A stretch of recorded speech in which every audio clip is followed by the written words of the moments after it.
Hello friends, Iniya மேரி வீடு சேனலுக்கு உங்களை அன்போடு வரவேற்கிறேன். இன்றைக்கி நம்ம பார்க்க போகிறது என்ன அப்படின்னா, ஒரு விதமான புட்டு, அதுவும் மரவள்ளி கிழங்குல செஞ்ச புட்டு. எப்போ பார்த்தாலும் அவிச்சு தானே சாப்பிட்றோம். இந்த வாட்டி நம்ம இதை வித்தியாசமாக செஞ்சு சாப்பிட்லாம். எப்படி இருக்குன்னு பார்த்து ட்ரை பண்ணுங்கள். எங்கள் வீட்டில் எல்லாருக்குமே பிடிச்சிருந்துச்சு. நீங்களும் செஞ்சு பாருங்கள், உங்கள் வீட்டில் எல்லாருக்கும் பிடிச்சிருக்கும். மரவள்ளி கிழங்கு இருக்குது பாருங்கள், இதை கப்பக்கிழங்கு அப்படின்லாம் சொல்லுவாங்க. இதை நல்லா தொலியை உரிச்சிட்டு நான் இப்போ வந்து ஒரு 1/4 கிலோ எடுத்திருக்கேன். சரியா, அந்த 1/4 கிலோவை நல்லா துருவிக்கோங்க. அந்த பெரிய துருவல் இருக்கும் பாருங்கள், அதில் துருவிக்கோங்க. அப்போ தான் நல்லாயிருக்கும். ரொம்ப பெருசாக இருக்கும்ல, அதுலேயும் துருவக்கூடாது. ரொம்ப சின்னதாக இருக்கும் பாருங்கள், அதுலேயும் துருவக்கூடாது. மீடியமாக இருக்கும் பாருங்கள், அதில் துருவினிங்கன்னா இந்த மாதிரி இருக்கும். இந்த மாதிரி நமக்கு நீளமாக வந்துடும். இதை நல்லா துருவி எடுத்துக்கிட்டு இதை நல்லா தண்ணியை புழிஞ்சு எடுத்துக்கணும். ஓகேவா, அப்போ தான் நமக்கு புட்டு அவிக்கும் போது நல்லாயிருக்கும். சரியா, இப்போ தான் முத இனியா மேரி வீடு சேனலை பார்க்குறீங்க அப்படின்னா அதை சப்ஸ்கிரைப் பண்ணுங்கள், லைக் பண்ணுங்கள், மறக்காமல் பெல் பட்டனை கிளிக் பண்ணிடுங்க. அப்போ தான் நான் போடுற வீடியோலாம் உங்களுக்கு உடனே நோட்டிஃபிகேஷனில் வரும். ஓகேவா, இப்போது நம்ம வச்சுருக்கிற எல்லாத்தையுமே நல்லா துருவி எடுத்துட்டு அதை புழிஞ்சு எடுத்துக்கணும். நம்ம இந்த மாதிரி துருவி வந்துருமா, துருவி வந்ததுக்கப்புறம் நம்ம அதை ஒரு பாத்திரத்தில் புழிஞ்சோம் அப்படின்னா, நம்ம கையில் புழிவோம்ல, அது மாதிரி புழிஞ்சு எடுத்துக்கலாம். அப்படி இல்லைன்னா ஒரு வெள்ளை துணியில் போட்டு புழிஞ்சும் நீங்கள் எடுத்துக்கலாம். இப்போ நான் கையாலேயே புழிஞ்சு எடுத்துக்கிறேன். புழிஞ்சு எடுத்துட்டோம் அப்படின்னா நமக்கு எக்ஸ்ட்ரா தண்ணி இருக்காதா. புட்டுக்கு வந்து நிறைய தண்ணி ஊற்றக்கூடாது, உதிரியாக இருக்கணும்ல புட்டு மாவு. அதனால நம்ம இதில் தண்ணி நிறைய இருந்துச்சு அப்படின்னா, இதில் தண்ணி சத்து இருந்துச்சுன்னா நமக்கு புட்டு ஒழுங்காக வேகாது, நல்லா ஒரு டேஸ்ட்டாகவும் இருக்காது. அதனால் இருக்கிற எல்லாத்தையும் நல்லா புழிஞ்சு எடுத்துட்டு இதில் நம்ம இடியாப்ப மாவு சேர்த்துக்கலாம்.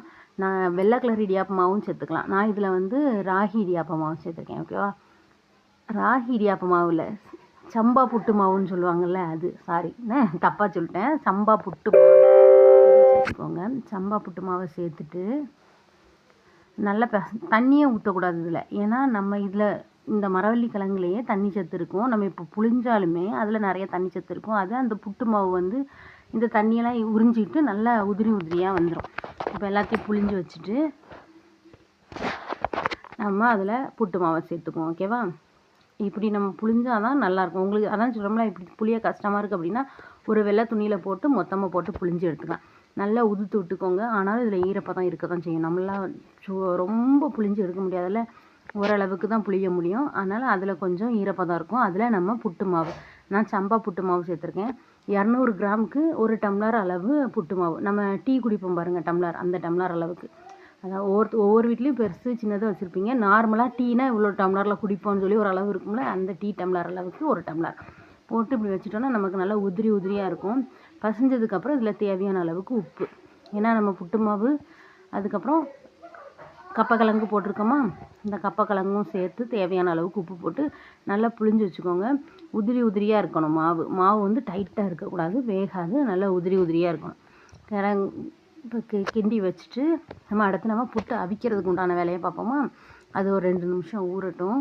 அதுக்கப்புறம் அடுப்பில் புட்டு பானை வச்சுக்கலாம். உங்கள் வீட்டில் புட்டு பானை இல்லை அப்படின்னாலும் குக்கரில் வச்சு, சிரட்டை இருக்குது பார்த்தீங்களா, சிரட்டையில் 3 கண் இருக்குமோ அதில் ஒரு கண்ணில் மட்டும் ஓட்டையை போட்டு அதை அந்த குக்கர் மேலே விசில் இருக்கும் பாருங்கள், அதில் வச்சுட்டு மேலே அந்த சிரட்டையை மூடுற அளவுக்கு சின்ன பாத்திரம் இருந்ததுன்னா, தட்டு இருந்துச்சுன்னா அதை மூடி வச்சு அவிச்சிங்கன்னா சூப்பராக இருக்கும். அந்த மாதிரியும் ட்ரை பண்ணலாம்.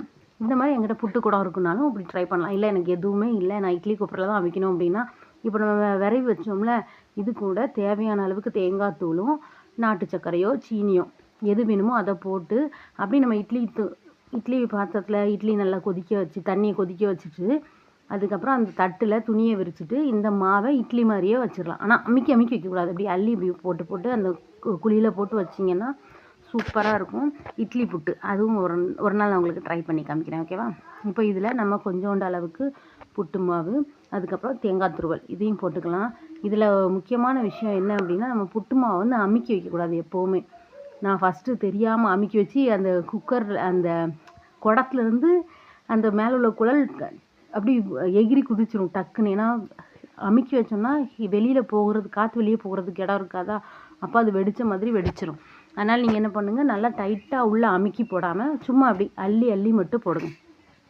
அப்புறம் இந்த குலுக்கிறது, நம்ம மாவு அதிகமாக இருக்குன்னா பாத்திரத்தை குலுப்போம்ல, அந்த மாதிரிலாம் குலுக்கக்கூடாது. இது அப்படியே நம்ம அந்த இட்லி கொப்பரையில் எப்படி நம்ம இட்லி அவிக்கும் போது தண்ணி நல்லா கொதித்ததுக்கப்புறம் வைக்கிறோமோ, அதே மாதிரி இந்த புட்டு பானையிலையும் தண்ணி நல்லா கொதித்ததுக்கப்புறம் வைங்க. புட்டு வேகிறதுக்கு ரொம்ப நேரம்லாம் ஆகாது, ஒரு 2 நிமிஷத்துலேயே வெந்துடும். ஈஸியாக சீக்கிரமாகவும் வெந்துடும். அதனால் தண்ணி கொதித்ததுக்கப்புறம் இப்படி இப்படி இருக்கும்போது வைக்கக்கூடாது. நல்லா தண்ணி கொதிச்சதுக்கப்புறம் இதை வச்சுட்டு நம்ம நல்லா அந்த மேலே உள்ள ஹோல்ஸ் வழியாக புகை நல்லா வெளியே வரும், அது தெரியும் நமக்கு. அந்த புட்டோட ஸ்மெல்லும் நமக்கு வரும். அப்படி வந்துட்டுனா ரெடி ஆகிட்டுன்னு அர்த்தம். அதுக்கப்புறம் நம்ம இதை எடுத்துட்டு இதுக்குன்னே ஒரு சின்னுக்கோழி மாதிரி ஒன்று கொடுத்துருப்பாங்க, அதை வச்சு நம்ம இதை எடுத்துடலாம். சூப்பராக இருக்கும். எடுத்துட்டு இதுக்கு நீங்கள் நான்வெஜ் வச்சு சாப்பிட்றவங்களும் சாப்பிடுவாங்க. சிலர் வந்து என்ன பண்ணுவாங்க அப்படின்னா தேங்காய் பூ, சீனி, வாழைப்பழம், சிறுபயிறு, அதுக்கப்புறம் அப்பளம் இதெல்லாம் வச்சு சாப்பிடுவாங்க. நாங்கள் எதுவுமே செய்யலை. இந்த புட்டை வச்சு கொஞ்சோண்டு நாட்டு சக்கரை மட்டும் மேலே தூவி சாப்பிட்டோம். அப்படி ஒரு டேஸ்ட்டாக இருந்துச்சு. எப்போ பார்த்தாலும் அதை அவிச்சு சோறு குழம்பு வச்சு தானே சாப்பிட்றோம். இந்த மாதிரி வித்தியாசமாக செஞ்சு பார்த்தா சூப்பராக இருக்கும். அதனால் நீங்களும் டைம் கிடைக்கிற போது இந்த மாதிரி செஞ்சு பாருங்கள். உங்களுக்கு பிடிச்சிருக்கு அப்படின்னா இனியா மேரி வீடு சேனலை சப்ஸ்கிரைப் பண்ணுங்கள், கமெண்ட் பண்ணுங்கள். அப்போ தான் உங்களுக்கு எந்த மாதிரி வீடியோஸ் பிடிக்கும் அப்படிங்கிறது எனக்கு தெரியும். நிறைய பேர் பார்க்குற மாதிரி இருக்குது, ஆனால் யாருமே கமெண்ட் பண்ணலை. லைக் பண்ணுங்கள், கமெண்ட் பண்ணுங்கள். உங்களுக்கு இந்த மாதிரி புட்டு யார் விரும்பி சாப்பிடுவாங்களோ அவங்களுக்கு இந்த வீடியோவை ஷேர் பண்ணுங்கள். ஷேர் பண்ணிங்கன்னா அவங்களும் விருப்பமாக பார்த்து செய்வாங்க, அப்படி தானே? இனிமேல் நெக்ஸ்ட் வர்ற வீடியோக்களில் விதவிதமான டிஷ்ஷஸ் பார்க்கலாம். அதுக்கப்புறம் என்னோடய மகன் பண்ணுற சேட்டைகளே நம்ம வீடியோவாக போடலான்னு நினச்சிருக்கேன். அதையும் நம்ம பார்க்கலாம். ஓகேவா? உங்களுக்கு இந்த புட்டு செஞ்சு பார்த்துட்டு கண்டிப்பாக எனக்கு ஃபீட்பேக் காமிப்புங்க. உங்களோட ஒவ்வொரு ஃபீட்பேக்கும் கண்டிப்பாக நான் ரிப்ளை பண்ணுவேன். நிறைய பேர் வந்தாங்க பாருங்கள். ஒரு எத்தனை வருஷமாக நடத்துகிறேன், எனக்கு ஒரு 1000 சப்ஸ்கிரைபர் கூட இன்னும் வரல. இன்னும் 85 சப்ஸ்கிரைபர்லேயே இருக்கிறேன். அதாவது 813 சப்ஸ்கிரைபர் தான் இருக்காங்க. சரியா? நெக்ஸ்ட் ஒரு வீடியோவில் பார்க்கலாம். பாய். சப்போர்ட் பண்ணுங்கள்.